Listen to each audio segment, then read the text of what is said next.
Sejam bem-vindos ao Bem Temperado Podcast, onde cada entrevista tem pitadas de muita curiosidade e diversão. Eu sou Marcos Souza e hoje nossa entrevista certamente vai impactar em muitas pessoas, aquelas que precisam de um olhar especial, um olhar para dentro. Então, conversamos hoje com o terapeuta André Brito. André, obrigado por sua presença. Eu que agradeço. Eu vou apresentar nosso convidado, André Aracajuano, André Brito. Atuou muitos anos no mundo da publicidade, mas hoje dedica-se plenamente à terapia, conhecimento humano e ajudar pessoas em momentos muito difíceis. André, eu gostaria de começar nosso bate-papo te perguntando uma coisa. Olhar para dentro é a melhor forma de olhar o mundo lá fora? Boa pergunta. Às vezes eu penso sobre isso no sentido de que as pessoas compreendem sobre essa palavra, né, ou essa ideia, olhar para dentro. E muita gente acha que olhar para dentro não é olhar para fora. Mas é, sobretudo, a gente entender a gente mesmo nos contextos onde a gente vive. Porque não tem como a gente viver só para fora. Só olhando o mundo que permeia, né, nossa vida, os estímulos. Se a gente não souber como eles tocam aqui dentro. O que acontece comigo aqui dentro? O que é que eu faço como eu faço? Então, eu acredito muito que olhar para dentro é muito importante. E muda um pouco nossa visão desse fora.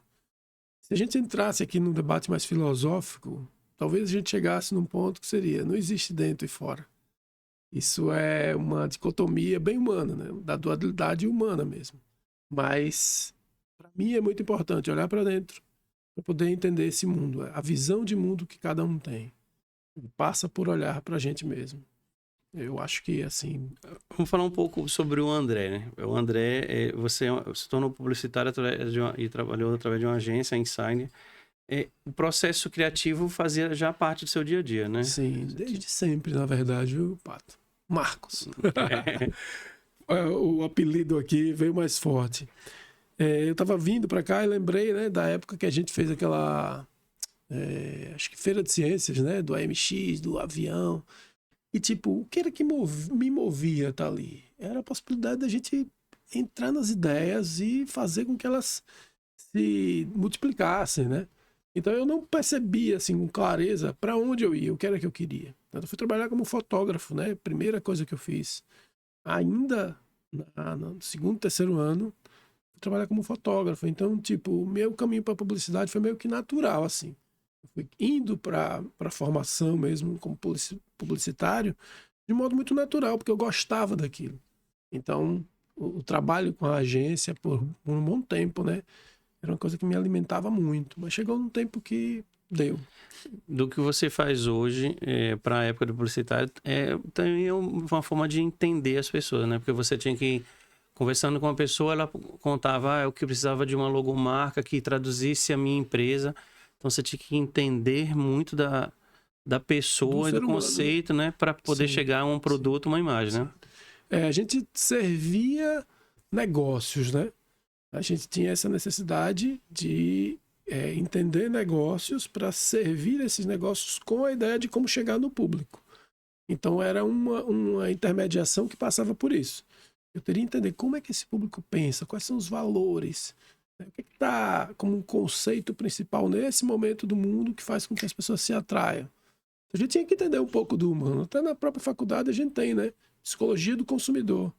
É um básico de psicologia, mas na prática mesmo a gente tem que entender bastante. Tanto que quando a gente via Nizam Guanais, porque não existia livro de Nizam Guanais, mas tinha referência do publicitário, né? O cara que conhecia o humano, né? Que faz música de carnaval, que vira hit, e que faz comerciais que viram uma coisa eterna, né? Então a gente olhava para esses publicitários que criavam ideias que permeavam a vida de muitas pessoas por muito tempo. Então, claro, a gente precisava conhecer o ser humano, mas óbvio que era a serviço de um bem de consumo, geralmente, né? Então, quando a gente ia atender, por exemplo, construtora, a gente olhava para o ser humano que está comprando um imóvel, mas a gente olhava também para a tendência do mercado, na ideia de criar um produto que atendesse essa demanda, tipo apartamentos menores ou apartamentos com várias suítes, 3, 4 suítes. Nossa, por que tanto banheiro no apartamento? Mas era a tendência do momento. Então a gente ficava nesse misto, né? Entre conhecer o ser humano, mas as tendências mercadológicas mesmo. E aí era um bem bolado, um bem temperado desse momento. Agora eu acho um pouco mais, para mim, né? Para mim, agora é uma coisa mais legítima mesmo, do André Pessoa. Eu não atendo um terceiro. O serviço é para aquele que me procura diretamente, né? E isso tem me interessado bastante. Você falou de fotografia e eu queria fazer esse elo para chegar no terapeuta hoje, né? Então, o publicitário e a fotografia que também fez parte muito Sim, da sim. tua vida, porque também não é em si o olho do fotógrafo, é, é captar aquele momento, né? Às vezes a gente imagina assim, uma foto de um casamento. Ali você não quer uma foto, ali a foto traduz a emoção do casal, dos Uhum, noivos ali, uhum. de uma criança brincando, de um atleta. Também tem essa percepção, né? De entender o ser humano e fotografar aquela Sim, áurea. sim. Tinha A isso? visão do ser humano mesmo, né? Captar o momento, né? Não é o equipamento é uma ferramenta, mas é entender aquele contexto, aquele movimento da vida, né? E o simbólico também. Porque eu acredito que o fotógrafo que trabalha nesses eventos, né, precisa estar ligado no significado que aquele evento tem para a pessoa que contrata. Assim, minha vontade muito grande era fotografar para National Geographic, mas nunca tive muito empenho de dizer assim, vou fazer isso, vou por esse caminho. Eu acho que mudei de área antes. Eu gostava de olhar a natureza e a contemplação que tinha por trás desse olhar do fotógrafo que tem paciência para esperar o clique, né? O momento, aquele insight específico que é captado. Eu achava muito legal isso quando eu viajei muito, né? Viajei para Sudeste Asiático algumas vezes e qualquer clique que eu fazia era muito interessante para meu olhar, porque minha visão sobre aquela vida que estava ali era tipo, eu não alcanço isso aqui. Uma mulher com um recém-nascido assim pendurado num pano, numa canoa, sozinha, ela remando. Aquela criança não tinha um mês tinha 2 no máximo. Ela remando aquela canoa no lugar, isso era no Camboja, num rio, né? Numa comunidade flutuante, assim, no meio de um rio lá. Nossa, como é que eu alcanço essa vida, né? Eu consigo me aproximar disso? Eu não tenho, é uma cultura, uma forma de pensar diferente. E isso me atraía também nesse sentido, né? Como fotógrafo, como essa veia de fotógrafo. Pode vir, eu penso, poxa, vou usar mais isso, quero mais isso, mas tenho 2 filhos pequenos hoje. Basicamente, estou fotografando só Só os isso. momentos deles. Então, viagens, imagens, criações eram o seu dia a dia e aí você muda o rumo completamente e vai para a psicologia. Sim. Houve um momento específico que você percebeu que a psicologia tinha muito a ver com o que você buscava? Marco, é interessante essa pergunta, porque eu lembro, de 2010 para 2011, eu tive na Índia, no 2009 para 2010, eu fui para a Índia, né? A gente passou o Réveillon na África do Sul, fez, né, a parada lá, e seguimos para a Índia e foi uma viagem muito interessante, assim, 20 e poucos dias. E quando eu voltei em 2010, eu estava mexido com a viagem. Não dizer que eu tinha clareza o que era que a viagem tinha mexido em mim, mas de fato, eu estava provocado a olhar para o ser humano de um modo diferente. A Índia tem 1 bilhão e 300 milhões de pessoas. A gente não faz ideia do que seja isso. Ontem eu estava conversando com uns amigos na faculdade, a professora botou um exercício que é: se nós fôssemos colonizados por outro povo que não os portugueses, qual povo seria que vocês gostariam? Aí os grupos ficaram agoniados, né? Pô, Não quero nossa, americano. quem? E a gente chegou na Índia, Coreia do Sul, e as pessoas ficaram, nossa, que louco isso, tá? E a Índia mexeu um pouco comigo nesse sentido, né? Não digo que foi a Índia que fez com que eu fosse para a psicologia, porque eu já tentava entender por causa do budismo, né? Eu já tinha um tempo estudando, tentando entender aquela cultura, né? Que era também nascida lá na Índia, mas que é independente, vamos dizer assim. O budismo não é uma produção da Índia, porque quando o budismo surge, não existe Índia, não existe o país, existem diversas comunidades naquela região. Então, quando eu volto em 2010 ali, eu começo a pensar, cara, que é isso, né, que eu vivi? Eu quero viver de novo. E aí eu comecei a ter curiosidade sobre a psicologia humana. de um modo um pouco mais profundo. Em 2011, eu fui na Faculdade Estácio pela primeira vez, pra procurar saber como é que eu entrava para estudar, porque eu já tinha me formado, já fiz pós-graduação, já tinha um negócio, já estava com outro negócio. Falei, pô, não vou mexer nisso não, deixa como tá, né? Mas aquela curiosidade ficou me instigando. Em 2011 eu fui e só entrei em 2016. Todos os anos eu anotava assim, poxa, se eu fizer vestibular esse ano, quando eu me formo, ficava naquela projeção. E aí isso foi crescendo. E aí em 2015 para 2016, num curso que eu fiz, tinha essa provocação. O que é que você quer? O que você quer? Vai ficar só pensando no que quer ou vai fazer algo pelo que você quer? Eu disse, vou me matricular e não sei o que é que vai dar. Eu me matriculei na faculdade, parei muitas vezes, né? Estou concluindo agora o curso mesmo de graduação em psicologia nesse ano.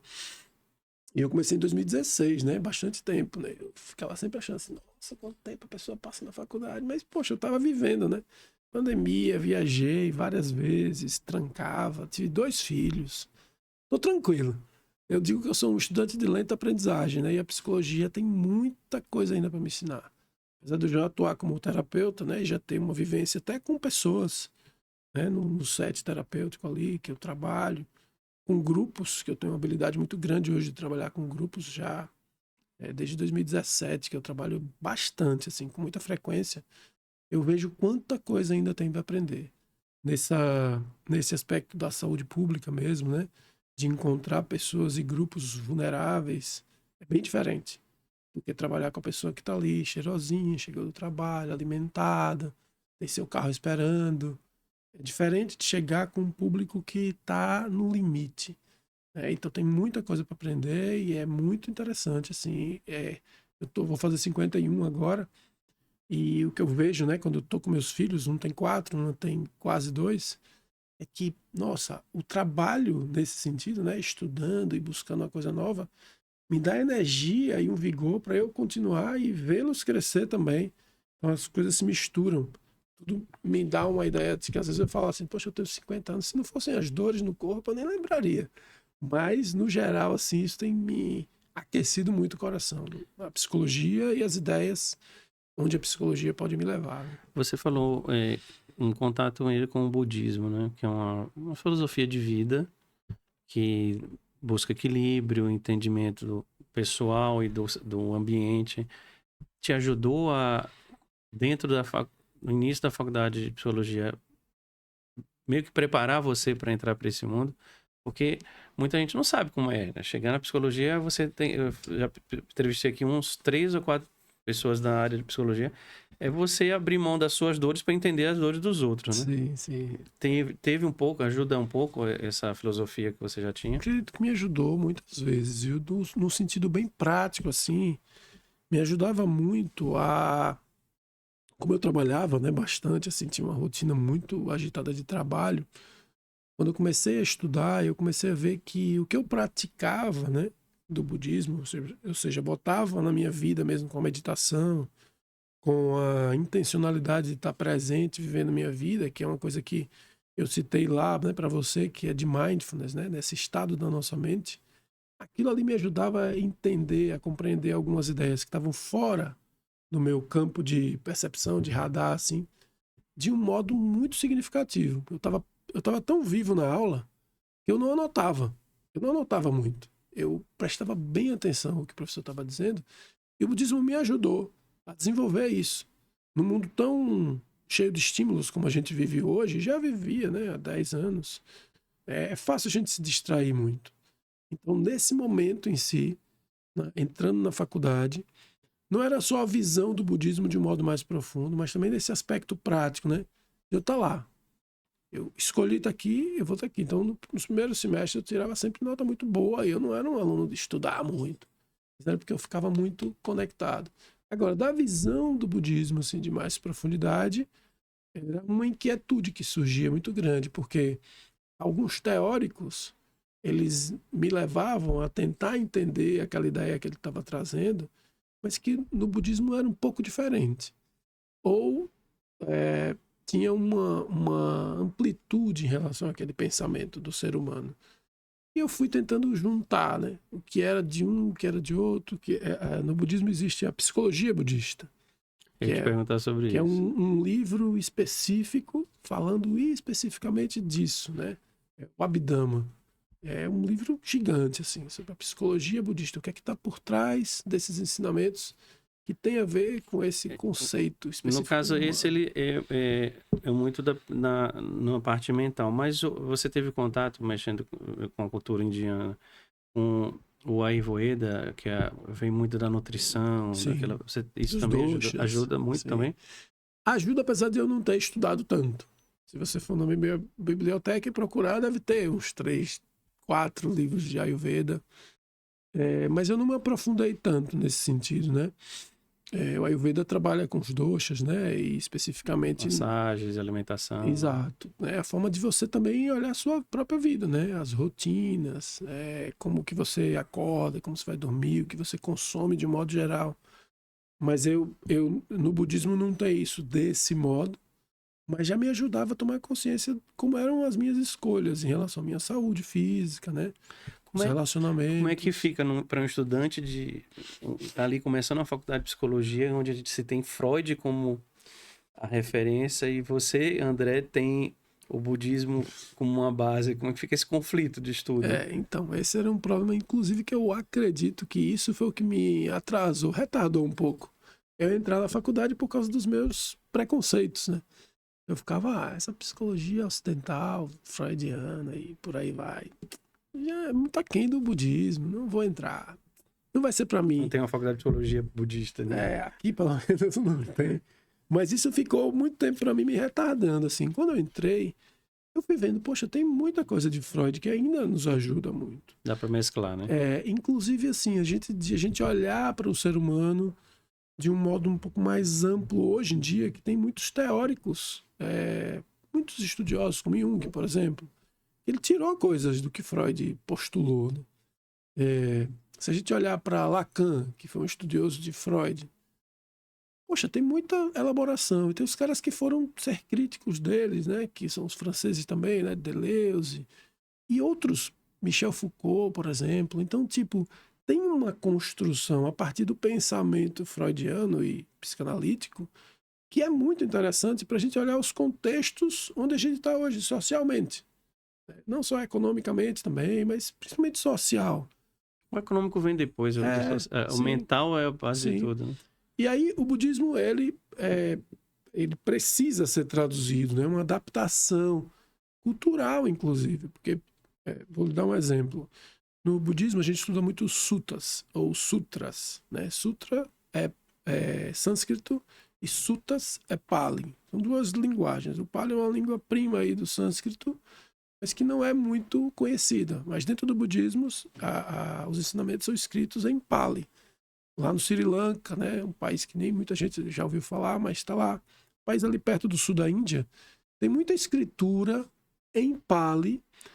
E nos suttas, quando a gente estuda, uma das coisas que mais nos ajuda a compreender o que está sendo dito são os comentários dos professores mais contemporâneos, de 1900 e pouco, chegando ali do século XVIII, XIX, quando eles começam a traduzir, tentar entender, interpretar e trazer. Claro, a gente precisa fazer nosso filtro. Como é que eu entendo um ensinamento do budismo e coloco na minha vida hoje, 2025, 2 filhos, uma vida que, se vacilar, me sequestra. Aí naquela correria do dia a dia, dos projetos, das ideias, poxa, vou fazer um podcast, vou falar com o Marco, vou falar com o Márcio, fazer um podcast lá no estúdio, não sei o quê. Não. Respira. Aí eu vou pro budismo. O budismo me ajuda a dizer assim, peraí, o que você quer? Por que tanta coisa? Isso a consequência disso vai te fazer melhor ou pior? Em alguns momentos do seu dia, você vai estar atropelando sua própria consciência de respirar, de tranquilo, sabe? Você cria uma ansiedade necessária até. Às vezes por esse desejo. E aí vem o ensinamento, né? Quando o budismo lá fala da origem de todo o sofrimento, seu desejo, isso precisa ser interpretado para que eu consiga entender assim, como assim? Como assim? E quando eu trago isso para a psicologia, eu entendo o desejo a partir de Foucault, de Deleuze, ou de Freud mesmo, de um jeito diferente. Eu entendo que tem o desejo que está lá no ensinamento budista, nas 4 nobres verdades, mas eu entendo o desejo humano nesse sentido também. André, Tento entender. Você falou uma coisa que eu acho que é interessante isso, porque muitas vezes a gente cria ansiedade por algo que a gente quer, mas na verdade a gente nunca quis. O meio que faz com que eu queira uma coisa que Isso. eu não preciso. Isso. E eu preciso ter assim... não, porque eu tenho que ter um carro novo. Porque se eu não tiver o carro novo, aí eu tenho que trabalhar, porque se não eu trabalhar, eu não consigo juntar o dinheiro. Mas espera aí. Você realmente precisa de um carro novo? Ou é as pessoas que olham pra você e falam, ih, tá andando no carro velho? Isso. É mais ou menos assim, né? É isso. Nesse sentido, né?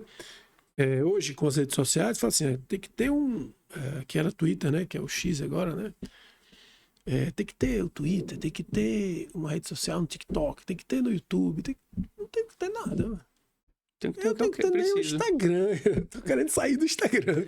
Não consigo ainda. Então, quando a gente fala do desejo, eu tô pegando isso como um gancho para fazer essa ponte, né? Budismo, psicologia ocidental. Meio eurocêntrica até, né? Porque lá tem muito pensamento sobre esse processo. Depois para os Estados Unidos, mas ainda não tem tanta força. Quando a gente vai pensar na academia, uma referência gigante da academia é eurocêntrica mesmo, né? De Freud, a Lacan, todos os outros, o próprio Jung, né? Vai vir da Europa. E o budismo foi traduzido pelos europeus. E a proximidade também. Exatamente. E eles foram, né, explorar muito, né, naquela época. Tem o contato. Então, fazer essa ponte hoje no trabalho específico com a psicologia é muito interessante, porque é um jeito da gente ter uma empatia com as pessoas que não acessam isso que certas outras acessam, como eu consigo acessar. Antes de a gente começar a entrevista, a gente estava conversando e eu falei sobre isso, né? A gente tem muita empatia só no dicionário. Se a empatia fosse tão presente no nosso dia a dia, o quanto leve a gente seria, o mundo seria. Porque a empatia você praticamente se colocar na posição do outro e entender aquilo ali. Tentar, né? André, se aproximar. Vamos entrar um pouco no seu trabalho terapêutico, começando pela seguinte pergunta.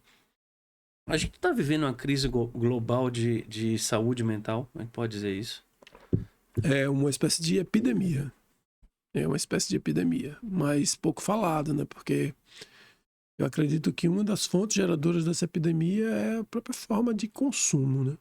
Como se consome hoje? Quem quer criticar o consumo? A modernidade está muito mais rápida do que a pessoa. A preparação da pessoa, né? Eu acho que a gente estava tocando nesse assunto, né? No sentido de o que é que me impulsiona a consumir tanto? Então, o tempo inteiro, né? A quem favorece criticar o consumo desenfreado de tecnologias, de equipamentos, coisas e jeito de viver? Que interessa, porque eu percebo muitas vezes as pessoas no consultório ou em grupos onde eu estou, que é tirar um pouco do excesso. Largar um pouco. Peraí, será que eu preciso de tanto peso? Seria uma comparação bem boba. Abrir o guarda-roupa e olhar, para que eu tenho tanta roupa? Eu não uso tudo isso. Sim. Eu tenho tanta coisa em casa, eu compro tanta coisa, eu vou em tanto lugar. Nós tivemos, não sei se você entenderia essa analogia, nós tivemos uma entrevistada falando sobre economia, sobre finanças, que ela disse que as pessoas são endividadas muitas vezes porque precisam estar inseridas em lugares que ela não precisa estar. Sim. Eu tenho que, por exemplo, nós estamos chegando hoje é quarta-feira de cinzas. A pessoa foi curtir o carnaval sem ter o dinheiro, mas eu preciso estar no camarote, porque tá todo mundo lá. Se eu não estiver lá, eu vou ser excluída. Aí ela se endivida. Ela cria um consumo e depois ela vai pagar. Isso. Não só no bolso, mas preocupação. Eu não tenho dinheiro para pagar. Eu tô quebrado. Tá faltando coisa. Isso é muito interessante. Hoje o que eu vejo hoje, na verdade, né? E eu posso fazer uma crítica a esse tipo de vida, porque eu vivi isso. Eu fiz isso muitas vezes. Eu fui a pessoa que me endividei e fiz coisas para atender uma ilusão do meu próprio ego, da minha forma de projetar a mim e ser aceito, né? E ser visto. Então eu posso fazer essa crítica, inclusive me colocando nesse lugar.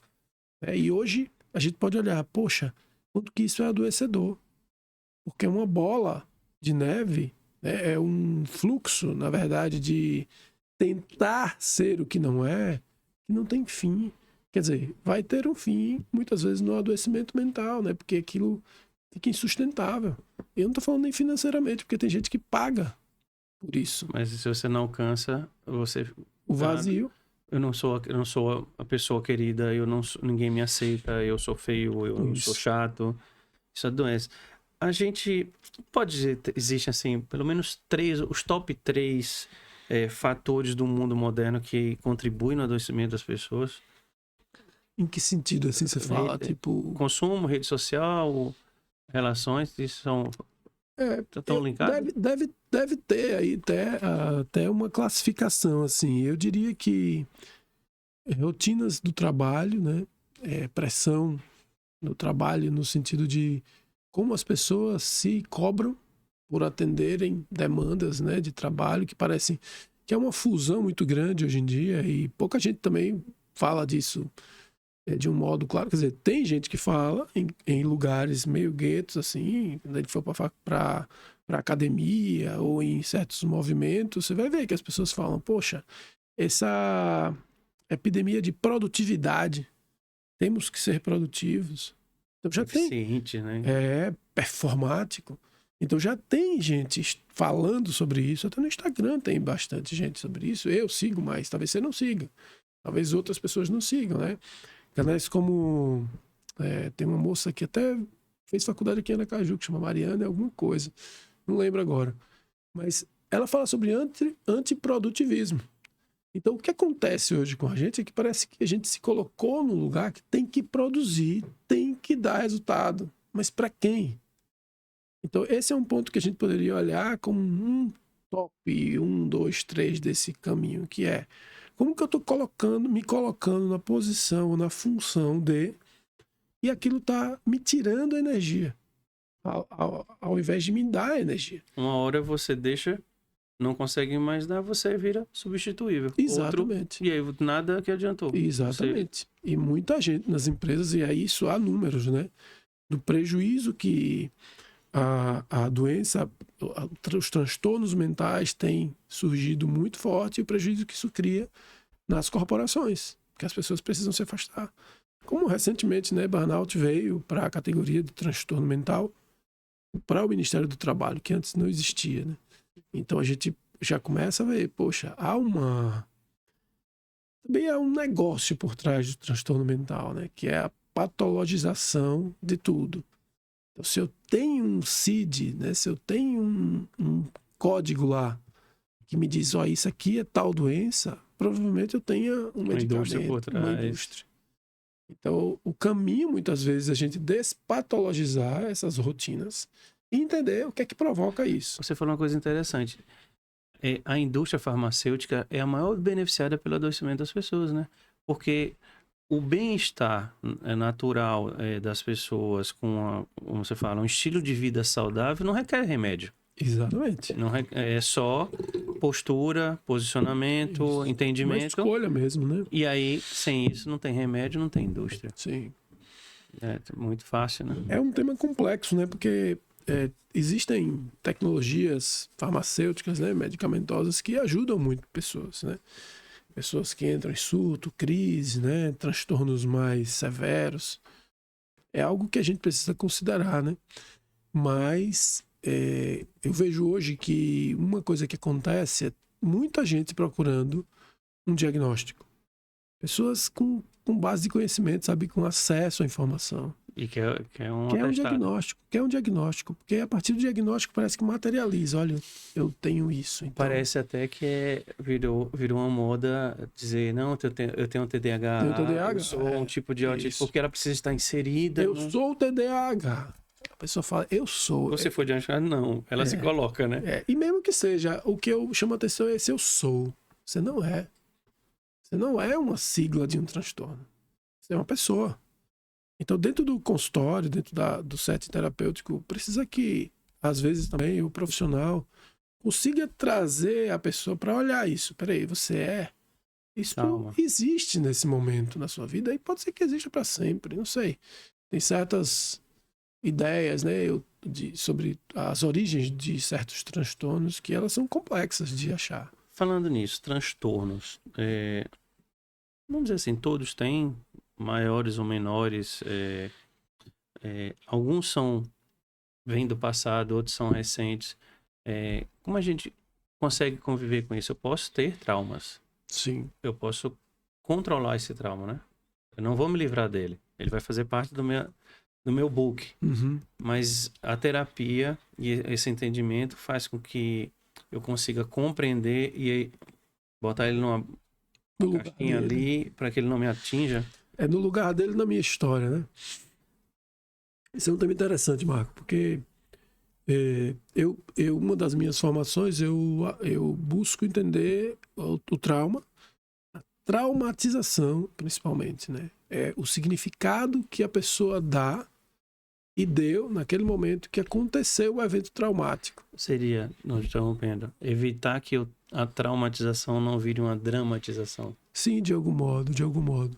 É que, nesse sentido do que eu busco estudar hoje, né, na faculdade de psicologia a gente não fala de trauma ou psicotrauma. Não fala, basicamente não fala. A gente tem um arcabouço lá de assuntos que precisa estudar, né, teoria da personalidade e tantos outros, as intervenções terapêuticas e toda a parte filosófica também.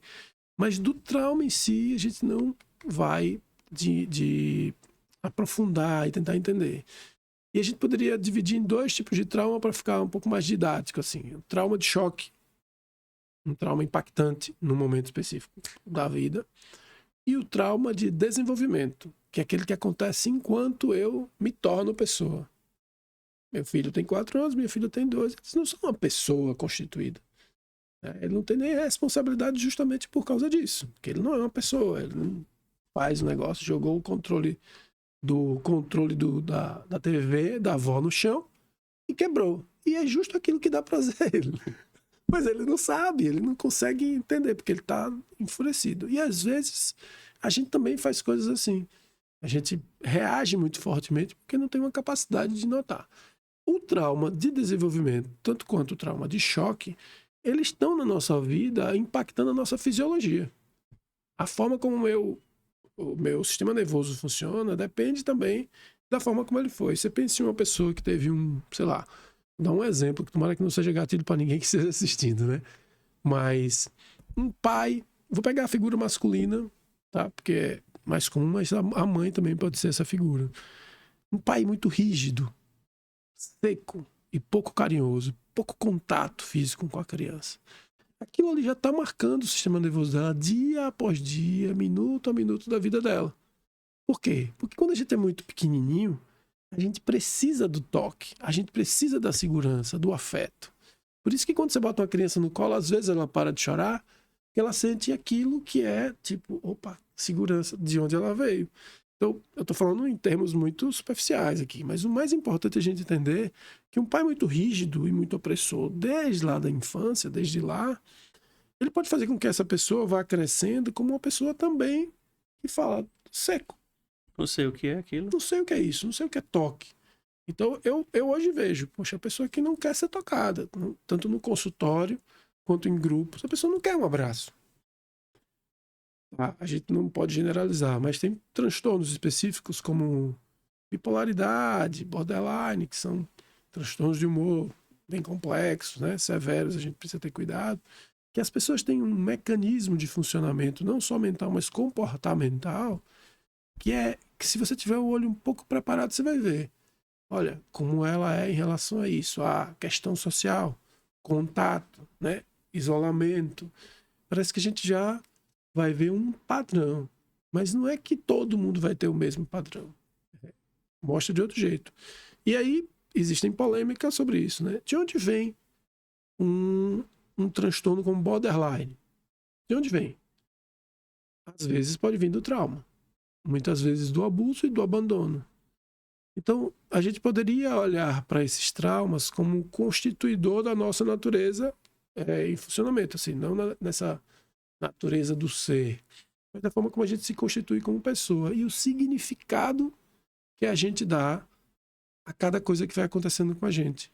Então, uma mulher abusada, estuprada no momento muito breve da vida dela ali, ou infância, ou início da adolescência, ela pode ter uma visão do homem muito maquiada em relação àquilo que ela viveu. Por mais que o homem, né, a masculinidade do jeito que é, o machismo, seja um fator preponderante para causar sofrimento ainda hoje na idade adulta. Mas não necessariamente todo homem que se aproxima é aquele abusador. Mas a pessoa pode sentir isso no corpo. Eu digo isso, por exemplo, fazendo um exemplo um pouco mais simples. A pessoa tem medo de elevador, ela tem fobia. Ou de qualquer lugar muito fechado, apertado, que ela não consiga projetar como é que ela escapa. Aquilo pode ser de uma tentativa de abuso, ou de estupro, ou de estrangulamento, né, num lugar muito fechado. Ela não tinha onde escapar. E ela não tinha onde escapar. Então, dentro do estudo lá do Somatic Experience, por exemplo, que a gente chama de SE, né, a gente está na busca ali de respostas, que são respostas de defesa interrompida. Por exemplo, queria dar um chute, queria correr e não pude. Aquilo fica interrompido, fica marcado. E muitas vezes no consultório o que a gente consegue fazer que aquela descarga que a pessoa tem seja a semelhança com a resposta de defesa interrompida. Daquele situação. Daquele momento. Então já tive casos, né, tanto na época estudando isso quanto já praticando, uma pessoa chutar no meio da sessão, assim, ela dá um chute assim. E eu falei, percebeu? Ela, não percebi nada. Tá bom, então a gente foi dando significado. Não necessariamente ela lembrou da situação onde ela deu um chute. Não necessariamente. Mas como ela se alivia daquilo. Porque o evento traumático parece voltar para a pessoa de vários modos. É aquela coisa assim, né? Sendo mais superficial, fui assaltado caminhando na beira-mar. Não vou mais para beira-mar. Na beira-mar eu não Vai vou. começar a evitar situações, momentos. Exatamente. E assim, de um modo mais complexo, né? Esse trauma vai constituindo a forma como a pessoa se comporta, né? E os transtornos podem também vir. Transtorno de ansiedade, por exemplo, pode ser originado no trauma de choque ou no desenvolvimento. André, a gente fala muito sobre o autoconhecimento. Ouve muito falar, ler muito. Autoconhecimento. Porém, muitas pessoas entendem. Acham que autoconhecimento eu sei quem eu sou, eu não sei se estaria assim. Como um terapeuta, você conseguiria traduzir numa linguagem simples para autoconhecimento? Autoconhecimento é uma linguagem. É uma linguagem de mim comigo mesmo. Eu conversando comigo mesmo, numa linguagem que eu entenda cada vez mais. A gente pode fazer uma metáfora que eu vi esses dias, que é de uma biblioteca, por exemplo. Uma biblioteca interna. Eu entro na biblioteca, olho para os livros e para as estantes. A gente poderia ver autoconhecimento como essa entrada, esse acesso à biblioteca. Eu entrei, vi as estantes, vi os livros, folheio, que é o que acontece muito hoje. As pessoas fazem algumas coisas de autoconhecimento, mas elas leem a fundo cada livro que tem ali. Elas passeiam por vários livros ou elas ficam só na capa. Então, o autoconhecimento é você ter essa condição de conversar com essas vozes internas suas, essa linguagem que você vai entendendo cada vez mais e compreendendo também. Poxa, eu sou uma pessoa que me julgo muito. Eu me julgo e me cobro. Será que eu consigo fazer algo diferente com isso que eu estou percebendo em mim? Será que eu aprofundo em certos temas que ficam mais usando uma linguagem de Jung, né? Na sombra? Porque muitas vezes a gente tem essa ideia também de que a sombra é algo ruim. Né? Ou que está no inconsciente seria algo ruim. Não. Esse inconsciente ou essa sombra é a maior parte da gente. Está escondido que a gente ainda não pôde lidar, não pôde olhar com isso. Os traumas, por exemplo, estão aí. Muitas memórias traumáticas estão escondidas. Porque como que você conseguiria viver se você lembrar de tudo que você viveu que foi doloroso? O autoconhecimento é estar no movimento, nessa linguagem de encontro comigo mesmo e com as partes de mim que parecem que são ruins, e eu estar sempre aberto a explorá-las. Como se eu tivesse, poxa, tem um livro novo para eu ler. Seria juntar, fazer com que todos os marcos que tem dentro do marco se falasse. O marco alegre, o marco explosivo, o marco temperamental, o marco amoroso, o marco medroso. Sim. Né? As partes de As você. minhas partes têm que se conversar, porque essas partes fazem o todo, né? Isso. Isso pode ir em encontro de uma coisa bem que eu acho. Não sei se você ouviu falar eu já ouvi na terapia, a síndrome de Gabriela. Eu nasci assim, eu cresci assim, eu sou assim, e você sempre assim. É um grande erro achar que eu sou aquilo ali, ou é verdade que ao longo de uma vida, eu tenho 50 anos, eu posso me descobrir mais ainda, mesmo tendo 50 anos, eu tenho muito mais marcos para descobrir até o meu último dia. Isso é possível? Com certeza. É um equívoco ficar preso a ser a Gabriela. Se eu recorrer ao budismo, né? No budismo tem um ensinamento que chama anatta, que é o não eu. A ideia é sobre o não eu. Muita gente não compreende o que é o não eu. Ele está entre os 3 princípios da existência. A gente entender nossa existência. E o não eu não significa dizer que não existe a pessoa. Não existe esse ser que está dizendo medito, me conheço, me descubro. Não é que não existe essa pessoa, mas não existe esse eu fixo, que sou de um único jeito. Então não existe esse André que é sempre desse jeito, vai morrer desse jeito. Você pode tentar segurar, mas isso é também parte do que você chama de sofrimento. Porque você não vai se moldar às realidades que vão chegando para você. Nossos filhos estão crescendo. Suas filhas são mais velhas que os meus.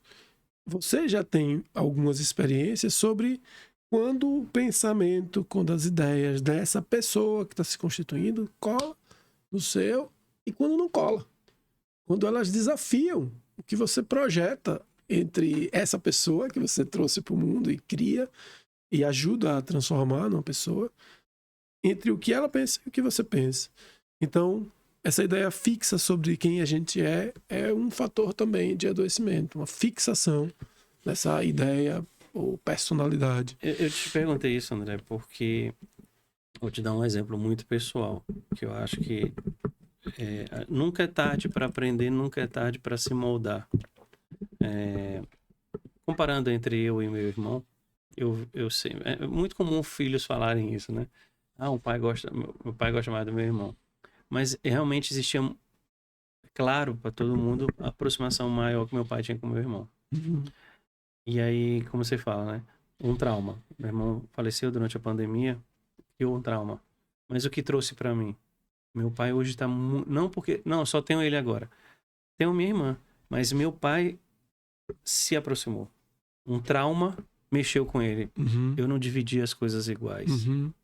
E hoje ele é muito mais próximo por conta. Um trauma fez com que aos 80 anos ele aprendesse a ser mais próximo, mais amável, sim. mais... Tá me ligando, como é que tá? Tudo bem? Domingo não fui na casa dele, ele liga. E aí, como é que foi o dia?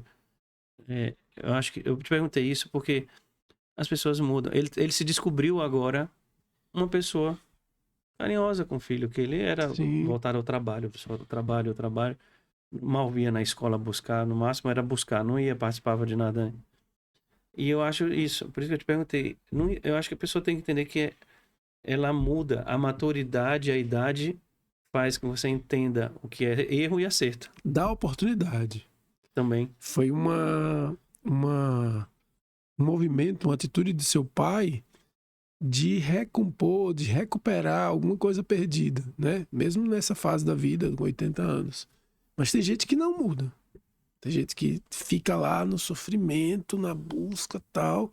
Isso vai enrijecendo a pessoa. E também está na constituição da pessoa, né? Da forma como ela aprendeu que era estar viva nesse mundo. Então, a gente tem essa tendência a manter o status quo, né? Quero manter isso aqui, que parece que isso aqui é o lugar seguro. Às vezes, as pessoas tentam manter uma forma de ser que parece que aquilo ali é tudo que ela tem e é agradável. Mas, nossa, velho, olhe esse movimento que você exemplificou do seu pai, né? Quanto que isso tem de florescimento. Para você, por exemplo, né? Como que essa atitude dele, mesmo que seja motivada por essa perda, faz com que floresça coisas entre vocês, nesse encontro, que já existia, mas não era tão nutrido, né?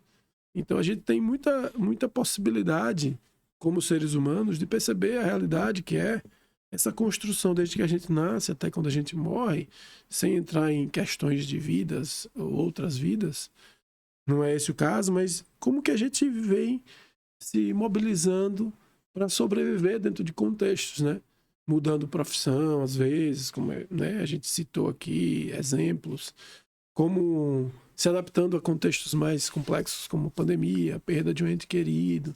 Poxa, isso acontece muito. Pessoas que viveram uma perda muito grande ou uma doença muito grave.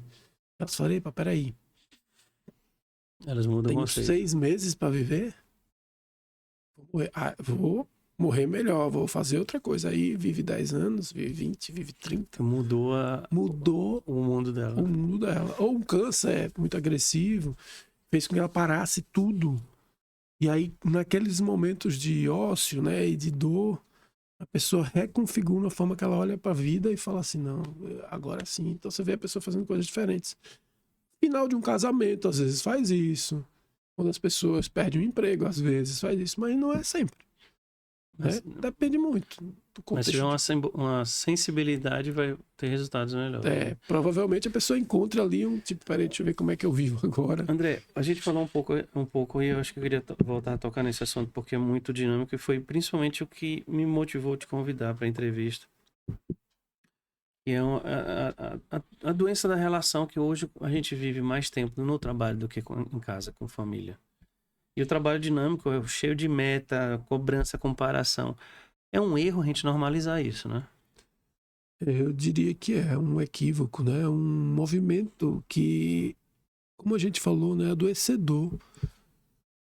Não olhar qual é a verdadeira busca que a gente tem nesse tipo de relação, de trabalho, né? De metas profissionais. Porque, é muito legal ter uma casa, ter um lugar para descansar, ter a sua própria casa, ter um carro, ter a possibilidade de fazer viagens, né?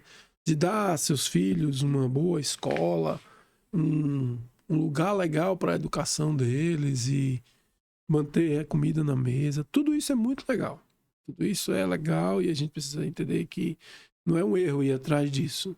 A questão é o custo que muitas vezes isso tem de acordo com esses simbólicos que estão em volta, né? Então quer dizer que meu filho precisa ter um iPhone para pertencer a tal escola, que eu tenho que colocá-lo lá.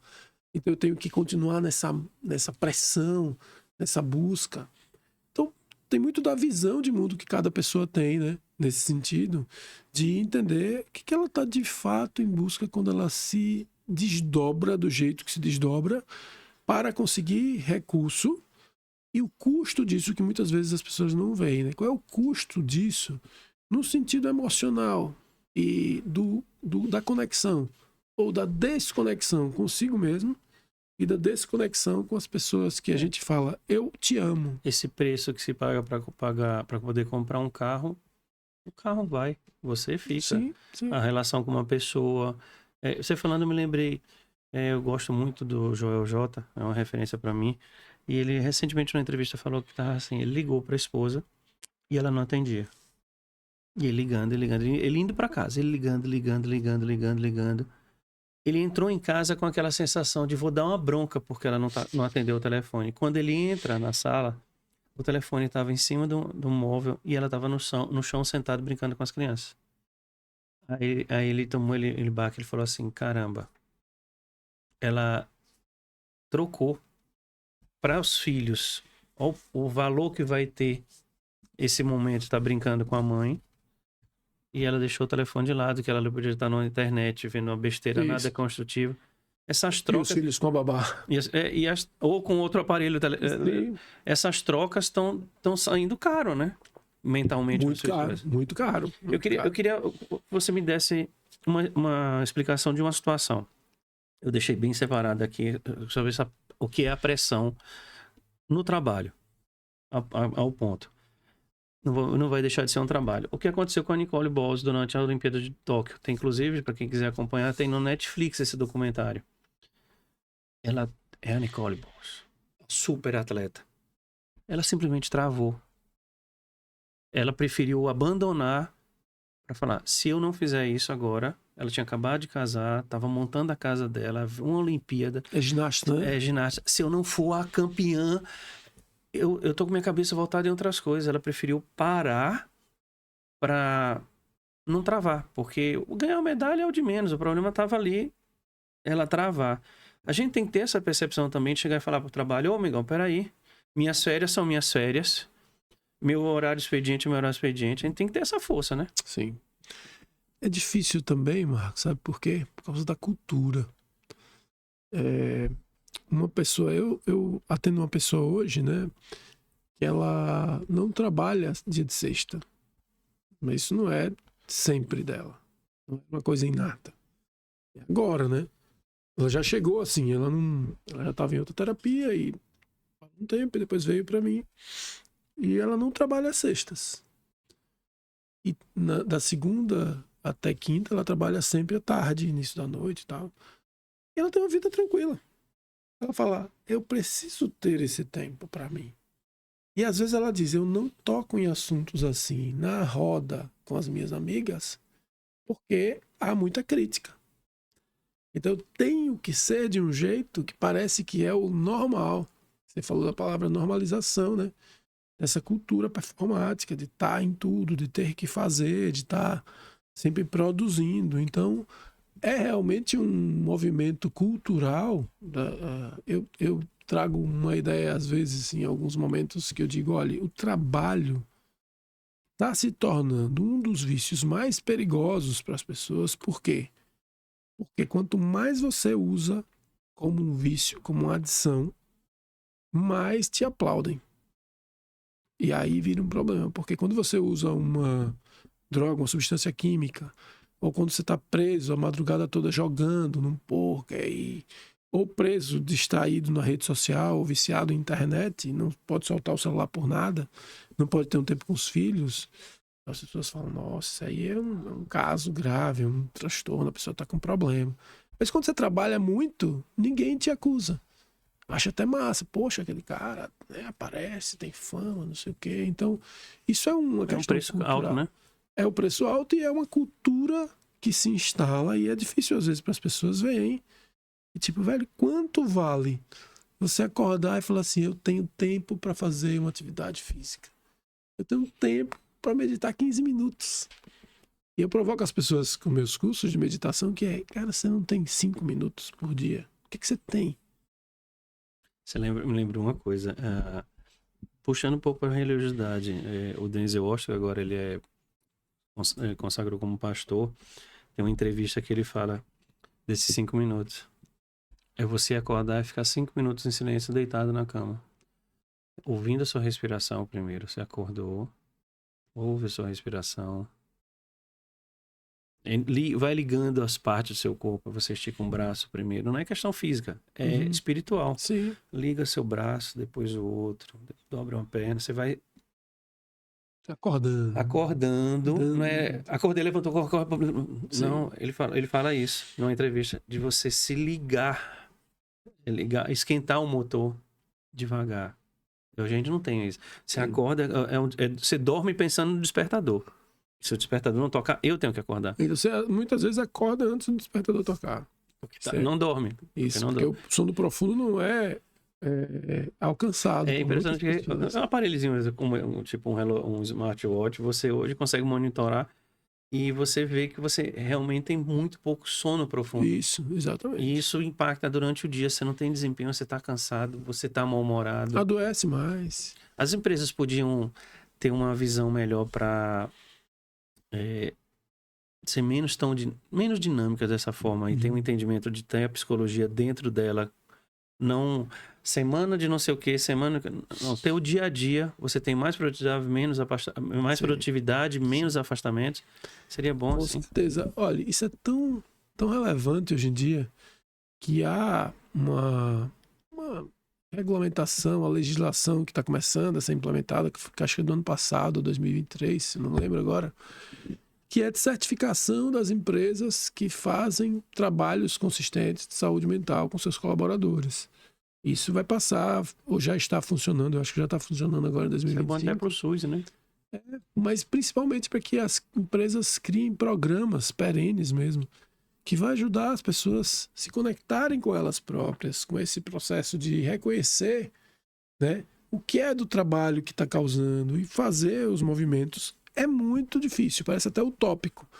Por quê? Porque Dinâmica, eu tenho que ganhar mercado, eu preciso. ganha mercado. Aí nessa hora a gente olha assim, empresas como Apple, como Microsoft, como as empresas lá do Vale do Silício, que elas têm ambientes leves, algumas permite que leve o seu animal de estimação Sim. para o trabalho, porque elas deixam as pessoas tão tranquilas que elas criam, elas produzem melhor, né?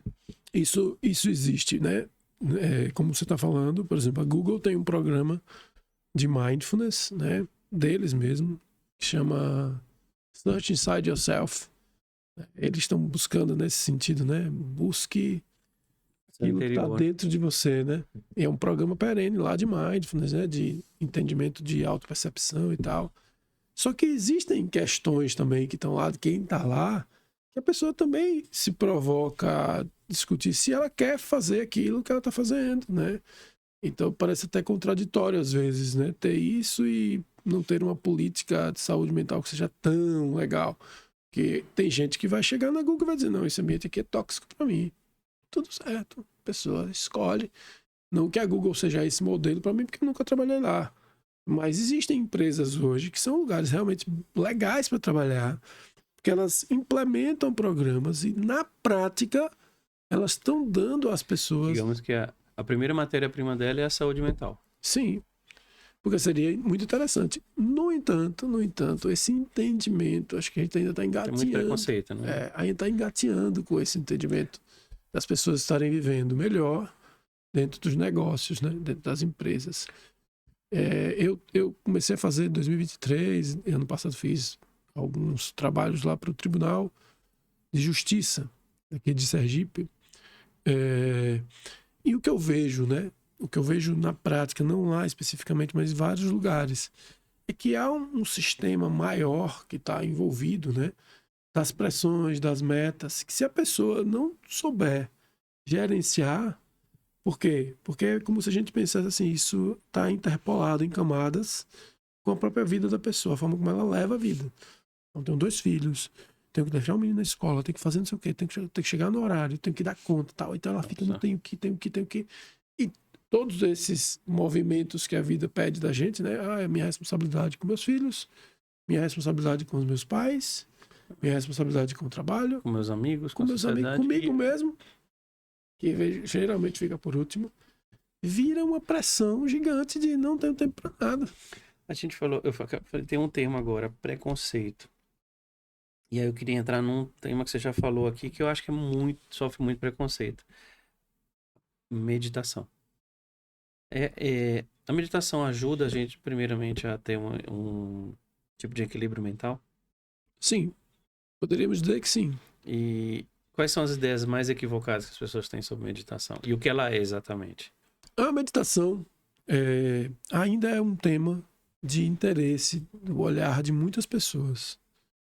No entanto, a saturação do termo também, né? Muita gente falando sobre medite, não sei o que, também acaba criando certas ideias errôneas sobre meditação. E uma das principais é associar a meditação a somente relaxamento. Eu medito para relaxar. Antes, uma coisa que era muito forte era a pessoa assim, vou meditar sobre isso, que era pensar sobre um determinado assunto. Tanto um quanto o outro pode ter uma relação, mas não é o foco da meditação. Meditação, eu costumo dizer para as pessoas assim, de um modo muito direto, né? Meditação é encontro íntimo. É aquele movimento que a gente faz, que o autoconhecimento pede que a gente faça. Que é eu encontrar comigo mesmo. É olhar o André, que eu não quero que exista, e dizer, tudo bem que você existe. Que parte de você aí me ajudou? O André teimoso, o André que às vezes fica indeciso. Esse André está em mim. Por alguns motivos, ou por vários motivos e várias questões que aconteceram, esse André está aqui. E a meditação, na verdade, é uma forma de encontro com isso também. Com essa parte de mim que eu posso considerar que não quero ter. Então, o que é que eu quero apresentar no podcast de Marco? Não, esse André, tal, seguro, tranquilo. Não.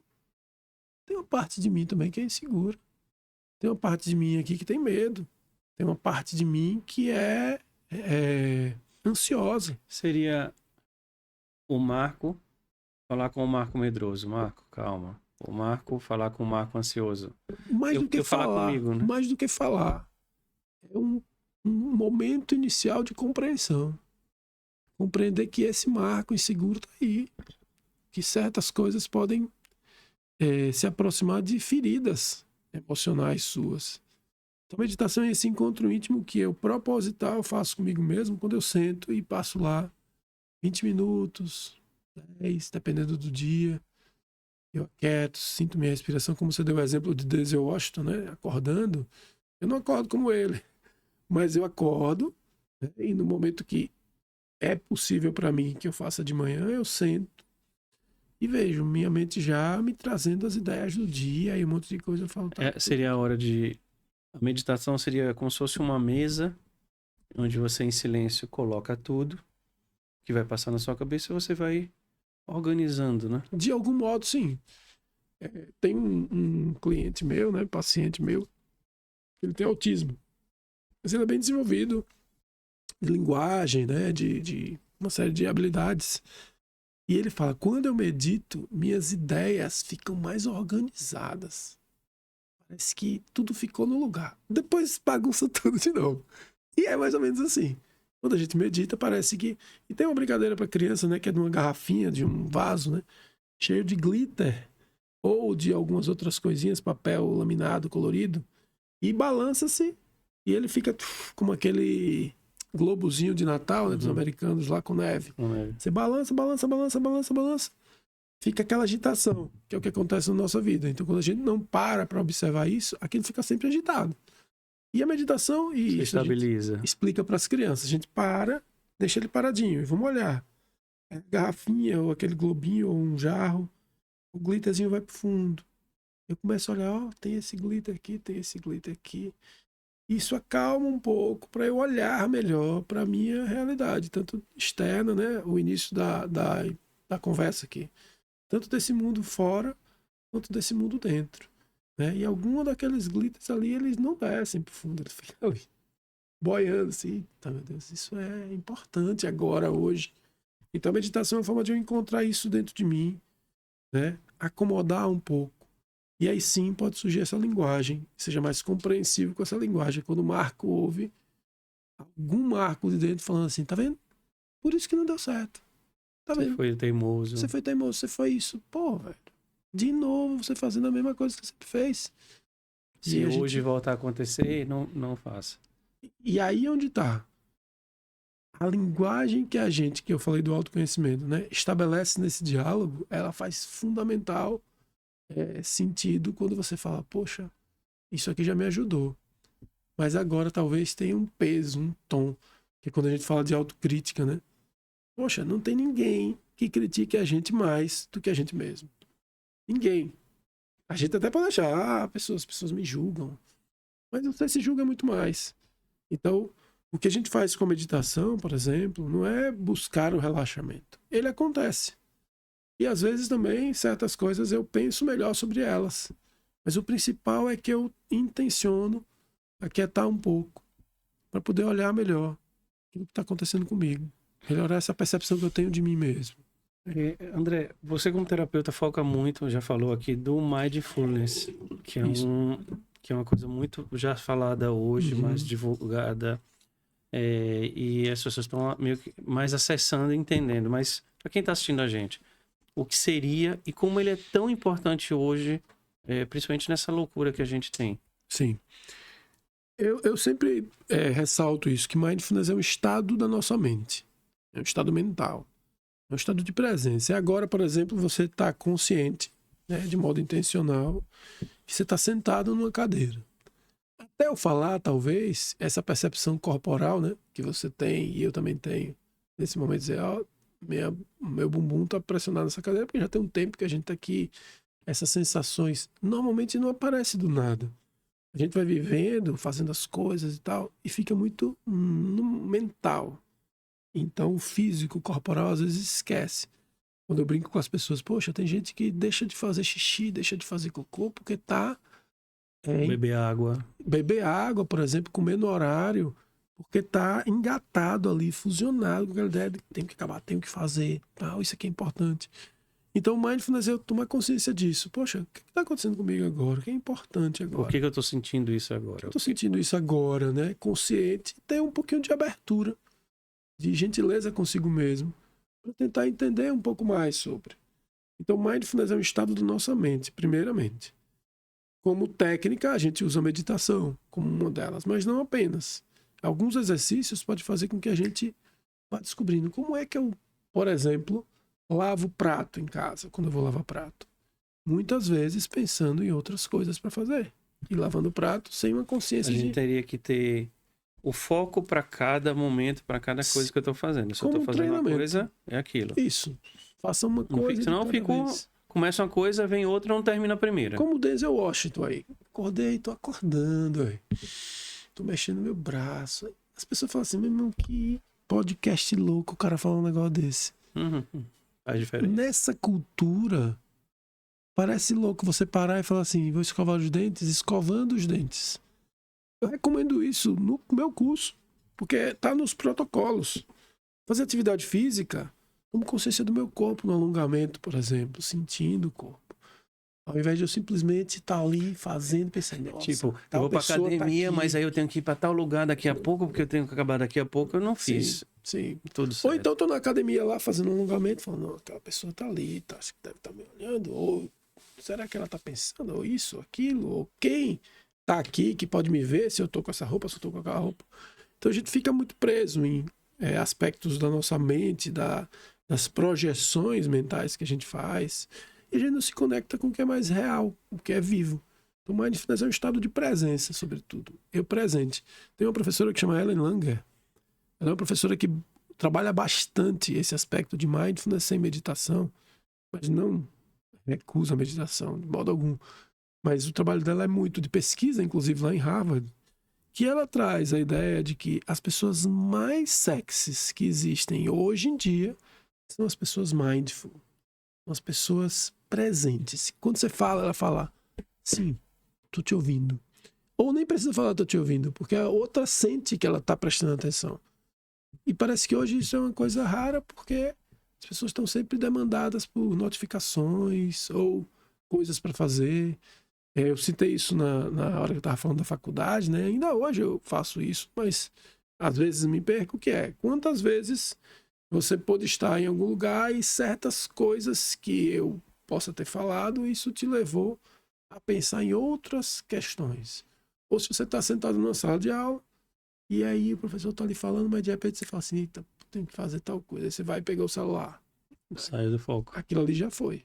Você não escuta mais. Isso vai ser numa conversa do restaurante, no diálogo em casa com sua esposa. André, eu vou fazer um link. Você falou uma coisa agora que me deu um insight. Nós tivemos aqui uma dupla, eles são da inteligência... esqueci o nome. Eles criaram um método de estudo sobre inteligência. Criaram um método de estudo. E ele falou uma coisa muito interessante, que ele falou que hoje em dia você só consegue prestar atenção numa aula, por exemplo, os primeiros 20 minutos. Depois você voa. Eu pensei... Eu pensei assim, imagina essa fusão. Uma pessoa que vai se preparar para um vestibular ou para um concurso, ela adota isso. Sim. O quanto de aprendizado ele consegue, porque ele vai... Vamos ver se eu estou traduzindo certo. Ele vai trazer para aquele momento. Aqui é o momento de estudar, onde eu preciso ter conforto, silêncio, foco. E aí ele absorve o máximo que consegue. Sim. Porque ele falou lá, os primeiros 20 minutos é o máximo que você consegue de atenção. Depois, acabou. A aula só flui nos primeiros 20 minutos. Sim. E é isso mesmo. Eu sempre digo, olha, mindfulness, nesse momento que a gente vive, tantos recursos e estímulos, né? E é porque a gente fala, é um mundo hiperestimulado, né? Hiperestimulante. Parece que isso é bom, que aquela história da dopamina lá e tal, né? É importante a gente ter recursos, não só de mindfulness, mas outros recursos, por exemplo, tem a forma de bloquear os equipamentos eletrônicos que notificam, e-mail, as telas. Eu uso isso. Depois 10 da noite, pode mandar o WhatsApp que for, não, nem toca. Sim. É o horário que eu tô desligado. Porque se a gente não achar esses recursos, fica difícil até quem está praticando mindfulness. Porque, tipo, você tá com essas notificações o tempo inteiro, você às vezes fica refém disso, né? Dessa busca. Então, quando a gente vai partir para o estudo de qualquer área, para fazer concurso, ou Enem, ou o que for, existem instrumentalizações de mindfulness. A pessoa fala, faça para passar na OAB. Mindfulness não é para isso. Não é especificamente desse jeito. Por quê? Porque uma das coisas que a gente precisa treinar mais é a intencionalidade. A intencionalidade está presente. Não é só para alcançar um resultado X. Isso é alcançado também. Mas é para eu compreender aquele processo. Porque na vida, vão ter situações que eu não quero olhar. Sabe aquela história da negação? Eu não quero ver. É natural, você não quer ver, eu não quero ver. Certas perdas que a gente não estava esperando, é difícil da gente se aproximar e falar assim, poxa, eu compreendo o que eu sinto a partir disso que aconteceu comigo. É muito difícil. Então, mindfulness é mais para que a gente se aproveite, né, desse momento, dessa preciosidade que é o momento presente. E eu falo, poxa, eu estou vivendo inteiro nisso. Por mais que isso seja difícil. Se eu traduzir para um bom português, a gente ouvia falar muito, os pais mais antigos diziam isso.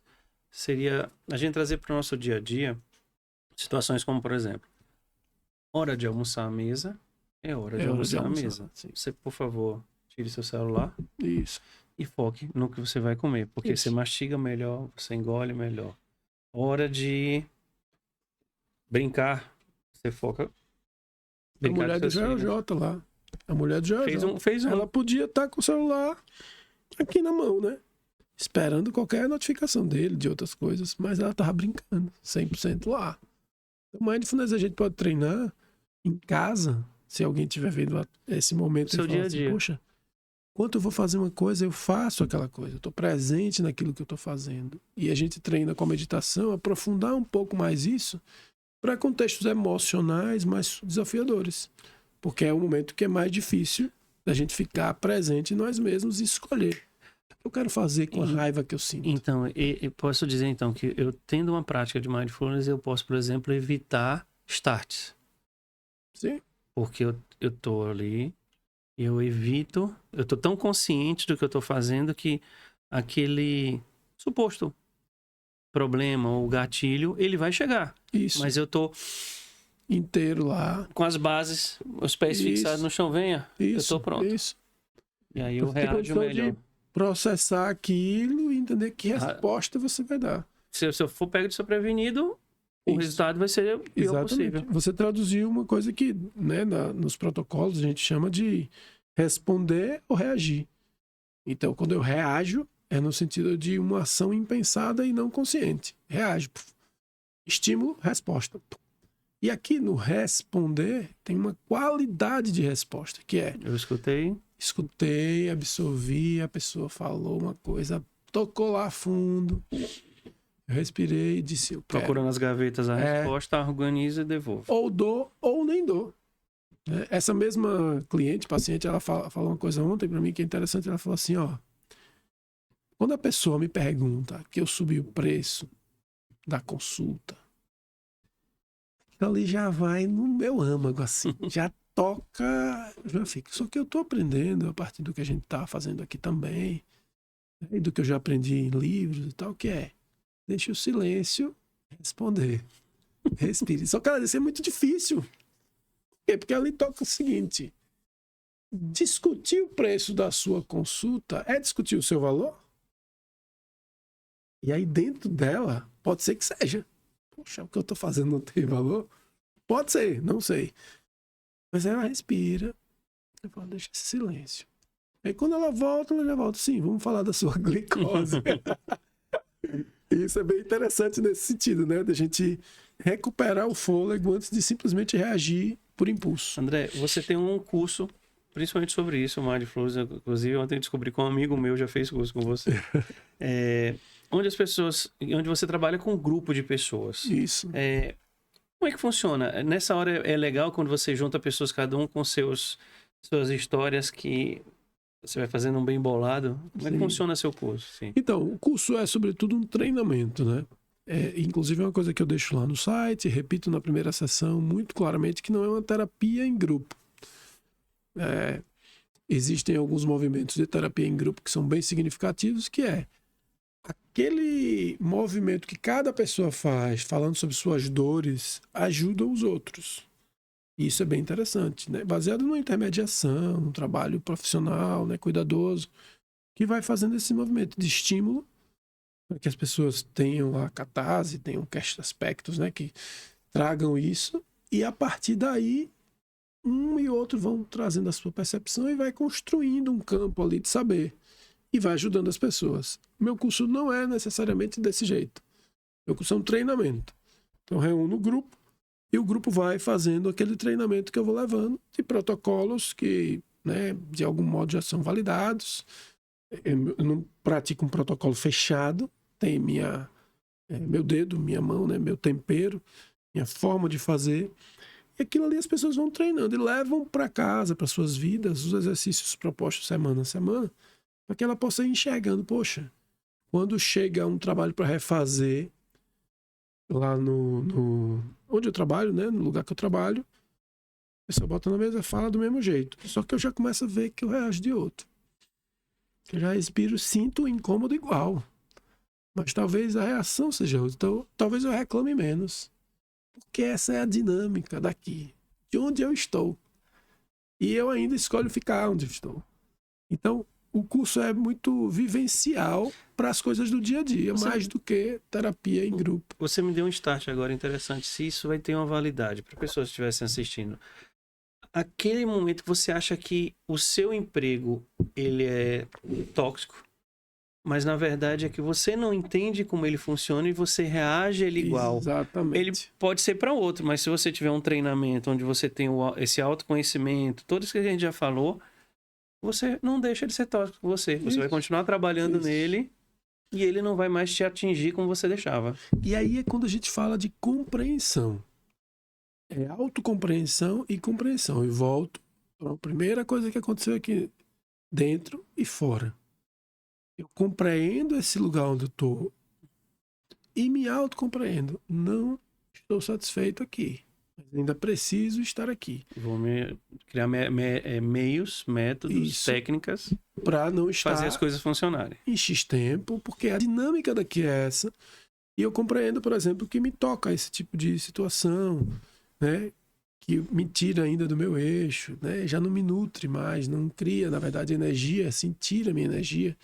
Então, Mindfulness vai ajudar as pessoas, colocando em prática, na verdade, não como teoria, mas colocando em prática, né?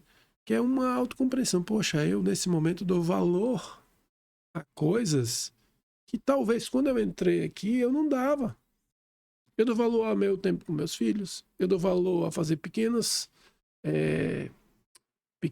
presentes para mim durante o dia, né? Eu dou valor a ter tempo de ócio. E que antes não, que antes era aquela coisa, vamos fazer, não quero entrar. Então, eu brinco às vezes, né, quando eu vou em colégios, em escolas, para falar de alunos que estão para fazer o Enem e tal, que eu falo, ó, uma ansiedade gigante desde o primeiro ano. O aluno do 9º ano já está ansioso. Aí, primeiro ano começa a piorar, segundo, terceiro, um caos. Aí entra na faculdade.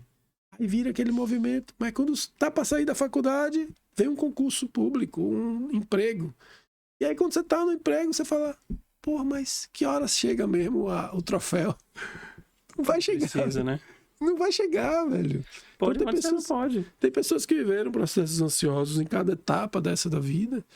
Aí chega em certo momento da vida, no trabalho, no emprego público, num cargo, e elas estão igualmente ansiosas, às vezes infelizes, porque talvez a busca seja de algo um pouco mais profundo, de significado, sentido de fazer o que faz da forma que faz. Eu vou te fazer uma pergunta bem direta, que pode ajudar pessoas a entenderem muita coisa. A gente falou aqui, necessidade do autoconhecimento, do olhar para dentro. Quem assistiu hoje aqui, 1h20, 1h30 de entrevista, ela perceber algum sinal nela, é vergonhoso pedir ajuda? Essa pergunta é bem interessante. O movimento hoje né? O movimento que existe hoje em relação às terapias e às buscas ajuda nesse sentido, né? Essa informação chegar em mais pessoas, né? Esses estímulos que muita gente já está se abrindo. Então não tem vergonha nenhuma disso. Estar em um processo terapêutico, seja lá qual for, com quem for, não é propriamente o sinal de ter uma doença ou um transtorno, ou ser uma pessoa menor. Tem até uns memes, né, e piadas que as mulheres fazem quando encontram um homem que está na terapia.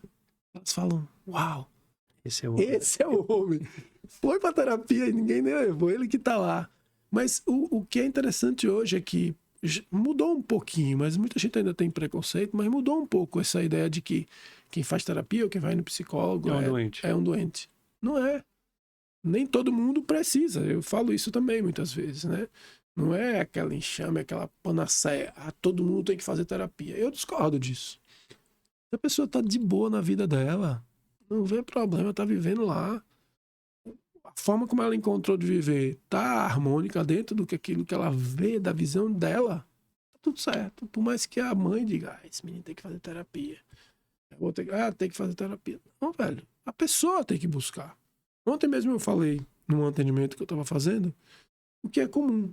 Às vezes a pessoa fala, não, isso aqui precisa, tal pessoa precisa. Aí a pessoa vai. Fala, por que você está aqui? Não sei, mandaram eu vir. Mandaram eu vir. Ah, entendi. Mas o que você acha que te ajuda a vir? Pra mim, nada. Então, velho, não precisa começar. Até porque o processo de terapia é primeiro, começa em confiar. Tem que criar um elo. Um vínculo. Senão não flui. Isso. Porque praticamente a gente abre um zip aqui e expõe tudo para um estranho, vamos chamar assim. Bem devagar. Mas você vai conhecer coisas muito que só eu sei. Isso. O terapeuta vai acabar descobrindo que vai ajudar. Mas se a pessoa não tiver aberta, não vai rolar. Não rola, ela vai ficar lá só. Isso. E você do outro lado. Tem gente que fala, né? Eu perguntei isso porque tem essa palavra, vergonha. Isso. Quando comecei a fazer terapia, foi uma das primeiras coisas que eu falava para as pessoas. Se você achar, faça. Porque eu tô fazendo e me fez bem. Porque eu tive duas porradas. E na primeira foi por onde eu tomei a porrada e fui para terapia e psiquiatria.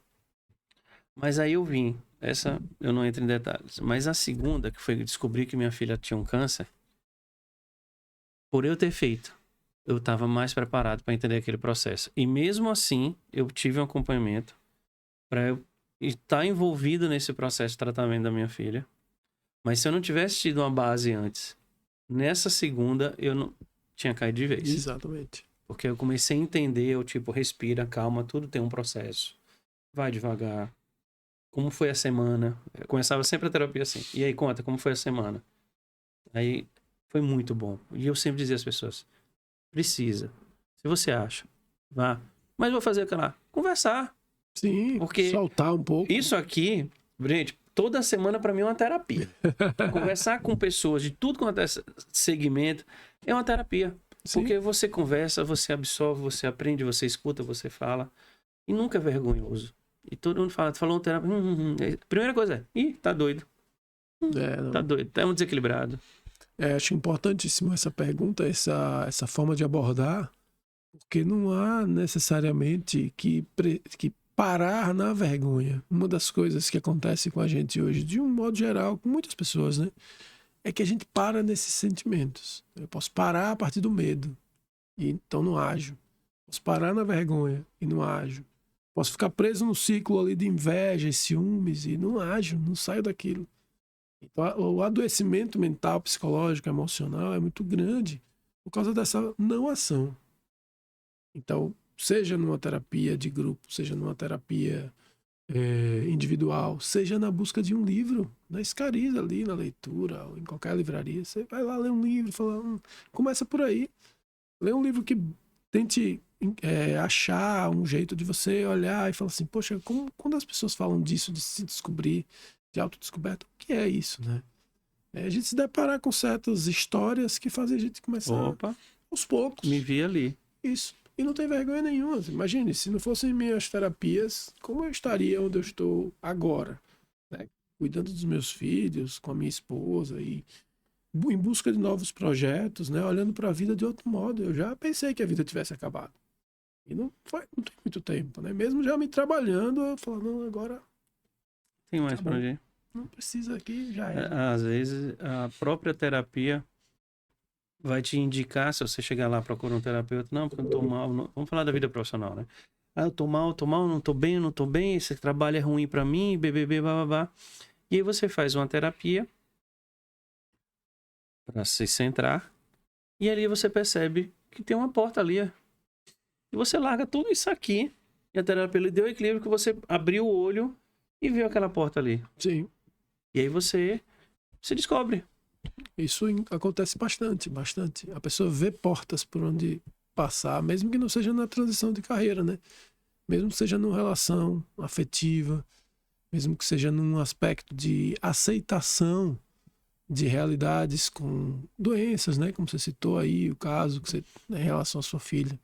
Uma das coisas que não se é falada de um modo tácito, assim, explícito, é dentro do processo terapêutico, você fazer uma exploração, um acolhimento, um vínculo, de modo que essa exploração traga para a pessoa que está sendo cuidada uma aceitação da realidade, de um modo natural. Poxa, eu aceitar essa realidade faz com que eu viva e não...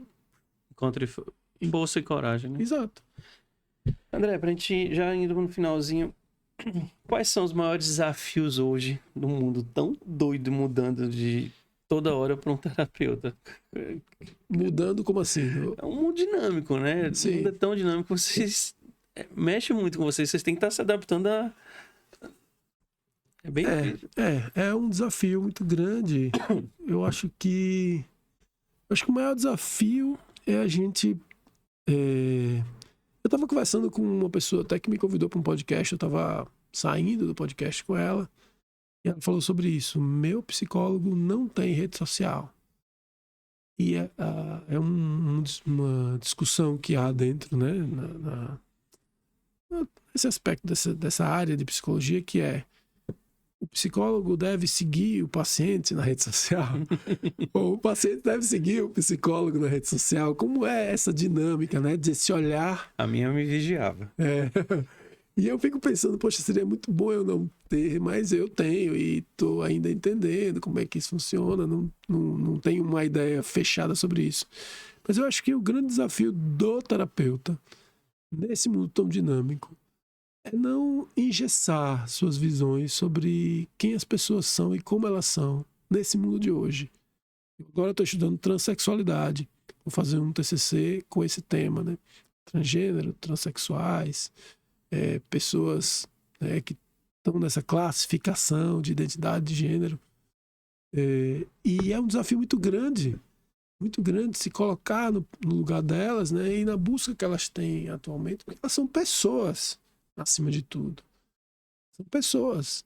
Então esse rótulo identitário que é necessário e tão forte do gênero, né, ou da busca por ter um gênero que não é o heteronormativo, né, ou biológico, é muito, muito, muito difícil. Então eu diria que um grande desafio do psicólogo hoje é não se engessar pelas verdades que ele vai encontrando ou que ele supostamente descobriu saber nas teorias ou onde quer que ele tenha estudado. Manter um olhar humano aberto. Relax. Tranquilo. A pessoa é do jeito que ela tem que ser. Vão chegar figuras no seu consultório que são as mais interessantes do mundo e mais diversas, né, em relação ao que você já viveu como ideia de ser humano. Então eu acho que o desafio é a pessoa ficar presa numa matriz. O ser humano é assim, não, o ser humano está sendo. E ele também tem que ser. E ele também tem que ser aberto nesse sentido. André, a gente sempre faz 2 perguntas aos nossos convidados obrigatórias. E eu queria saber de você. Você tem alguma comida, algum prato que é o seu, mexe com você, ou tem uma afetividade, uma coisa psicológica? Cara, cuscuz. Não, eu amo cuscuz, assim, e gosto muito mesmo. Tem, como sempre, né? Mas eu adoro comer camarão. Camarão, pra mim, todo tipo que você imaginar, com risoto, sem risoto, na salada, é uma comida realmente muito boa. Eu não como sempre, porque tanto é muito caro, que às vezes tem muito sódio e por aí vai, enfim. Eu gosto muito do camarão como um prato, assim. E cuscuz. Camarão com cuscuz. Juntar os dois. Apesar de eu nunca juntei os dois. É uma experiência. Eu nunca vi essa mistura. E tem alguma coisa que você não come por nada nesse mundo? Cara, Tire perto de mim. eu descobri numa pizzaria, tem tempo já isso, que eu descobri numa pizzaria, quando pediram uma pizza. Vamos experimentar essa aqui, a Lite. Ah, Eu não como mais nunca, isso é um trauma. é um trauma. É uma sardinha italiana, é um tipo de um peixinho. É muito forte. Ele é muito forte. Muito forte. Então, mas no mais eu como bastante. É um bom de garfo. Eu como tudo, cara. André, o sentido de te entrevistar é muito bem em cima até do teu Instagram, o olhar para dentro. E é o que a gente falou muito. Porque psicólogos já passaram por aqui e a gente tem um mundo, infelizmente, um mundo doente. As pessoas que fazem esse mundo estão doentes e precisam encontrar a saúde principal. E trazer você aqui havia uma razão muito forte para mim de esse autoconhecimento, esse mindfulness, essas coisas que parecem ser simples, palavras simples, mas são atitudes simples que têm um resultado atômico, vamos chamar assim. Sim. Coisa simples. E eu acho que muita gente que nos ouviu hoje, que nos assistiu, vai ligar. Então, você como terapeuta, como chamar assim, um mentor para pessoas que fazem seu curso, que te acompanham na rede social, eu vou deixar aqui a rede social do André, possam conhecer mais e ter de um profissional esse auxílio, de buscar esse acompanhamento, esse direcionamento, ou não, até dizer, ajuda. Eu queria que você deixasse uma mensagem para quem assistiu nessa entrevista e pudesse ter visto em você e nas suas palavras, é por ali onde eu preciso ir agora para eu mudar onde eu tô. Sim. Eu gosto de dizer para as pessoas que elas encontrem uma centelha dentro delas. O que motiva, por exemplo, você ir em busca de uma terapia, ou de um curso, ou até mesmo de um livro hoje. Você pega um livro hoje qualquer, que você até, inclusive, já tentou ler em outro momento. Que te faz buscar. Olhe com cuidado, pare para refletir. Minha mensagem para fechar isso aqui hoje é que você encontre sua motivação para tornar a sua vida mais luminosa. E não acredite que tudo está acabado, porque tudo passa, tudo está em movimento, é impermanente. E sofrer é uma condição natural da nossa existência. Então, se você hoje pudesse se observar e achar qual motivação te faz florescer, vá em busca disso, vá nessa direção. Seja sozinho ou acompanhado, isso talvez te faça melhor, te faça sorrir de novo. Recado dado, como eu sempre falo, né? Nossos convidados deixam cada recado. André, muito, muito obrigado pela tua presença aqui, tuas palavras, todo esse seu conhecimento. Acho que muita gente vai captar. Eu anotei aqui, você falando, eu anotando aqui algumas frases suas que são chaves.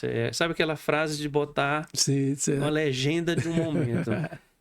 Gente, para todos que estão acompanhando o Bem Temperado Podcast, muito obrigado por acompanhar mais um episódio. Agradecer sempre aos nossos patrocinadores, a Tioli e a Casa da Música, que estão sempre aqui apostando nesse trabalho. E, logicamente, agradecer a sua audiência. Quem assistiu esse episódio, faz o comentário, se inscreva caso não esteja inscrito, ative o sininho para receber notificações de cada episódio que for publicado. Vá atrás dos nossos outros episódios para que você tenha informações contundentes, ricas, que todos passaram por aqui. Como eu sempre encerro, eu espero encontrar vocês na próxima entrevista, como sempre, com um bate-papo bem temperado. Valeu, pessoal. Obrigado.